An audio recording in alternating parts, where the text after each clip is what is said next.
ಯೋಗ mobile ಮತ್ತು ಟಿವಿಗಿಂತ best ಗೆಳೆಯ.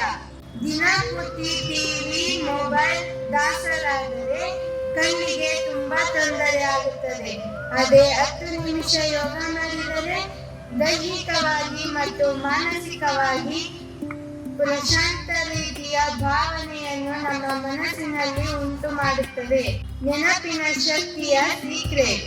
ಪರೀಕ್ಷೆ ಅಂದ ತಕ್ಷಣ ನಮಗೆ ಸ್ವಲ್ಪ ಭಯ ಒತ್ತಡ ಆಗುತ್ತದೆ ಅಲ್ವಾ? ಆಗ ದೀರ್ಘವಾಗಿ ಉಸಿರಾಡಿ ಪ್ರಾಣಾಯಾಮ ಮಾಡಿ ನಮ್ಮ ಮನಸ್ಸು ಪ್ರಶಾಂತವಾಗಿ ಓದಿಗೆಲ್ಲ ಚುರುಕಾಗಿ ನೆನಪಿಗೆ ಬರುತ್ತದೆ. ಯೋಗ ಮಾಡುವುದರಿಂದ ನಗು ಮುಖದ ಆರೋಗ್ಯ ನಮ್ಮದಾಗುತ್ತದೆ.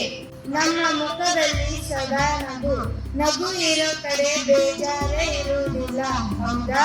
ನನಗೊಂದು ಪುಟ್ಟ ಕಾಳಜಿಯ ವಿನಂತಿ. ಈ ವರ್ಷದ ಯೋಗ ದಿನಾಚರಣೆಯ ಧ್ಯೇಯವಾಕ್ಯ ನಾವು ನಮ್ಮ ಜೀವನದಲ್ಲಿ ಅಳವಡಿಸಿಕೊಳ್ಳಲೇಬೇಕು. ಈ ವರ್ಷದ ಧ್ಯೇಯವಾಕ್ಯ ಸ್ವಸ್ಥ ವೃದ್ಧಾಪ್ತಿ ಯೋಗ. ಅಂದರೆ ನಮ್ಮ ಮನೆಯಲ್ಲಿ ತಾತ ಅಜ್ಜಿ ವಯಸ್ಸಾದ ಮೇಲೆಯೂ ಆರೋಗ್ಯವಾಗಿ ಇರಬೇಕು.